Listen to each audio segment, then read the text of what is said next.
When we try to read very large sheets in Excel, it is very likely that we will not be able to figure out which column or row in our table corresponds to the cell we're in, because the first row and the first column, which usually explain the content of the row and column, no longer appear on our screen.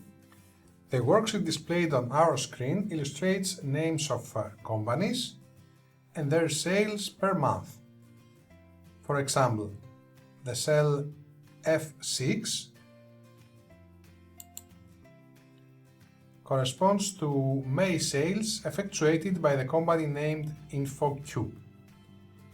If, however, we move further to the bottom and right of the worksheet, we cannot tell which month or company the cell J60,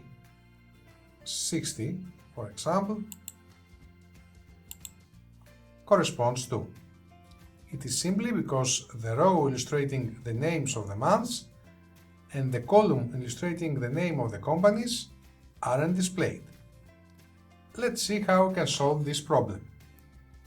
We select the cell B2 and then, from the View tab, we locate the window group, and from the Freeze Panes command, we click the Freeze Panes option.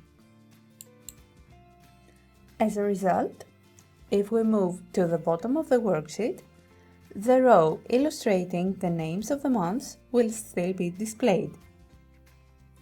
And if we move to the right, the column illustrating the names of the companies will be displayed also.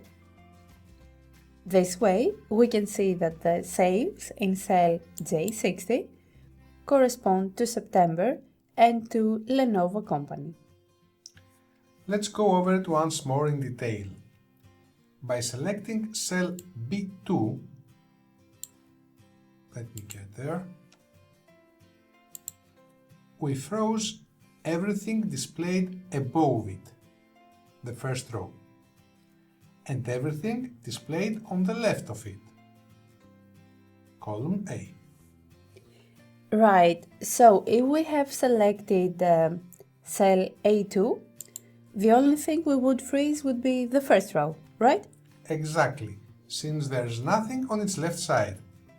Which means that if we have selected cell C3, we would freeze the first two rows, the ones lying above it, as well as the two columns A and B, the ones lying on its left side. Correct.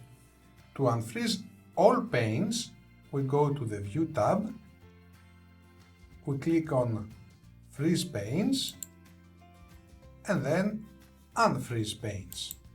Excel makes our lives easier. It gives us two more freezing options. The option to freeze only the first row. From the View tab, we can locate the window group, and from the Freeze Panes command, we click on the corresponding option, Freeze Top Row. Following the same procedure, we have the option to freeze only the first column.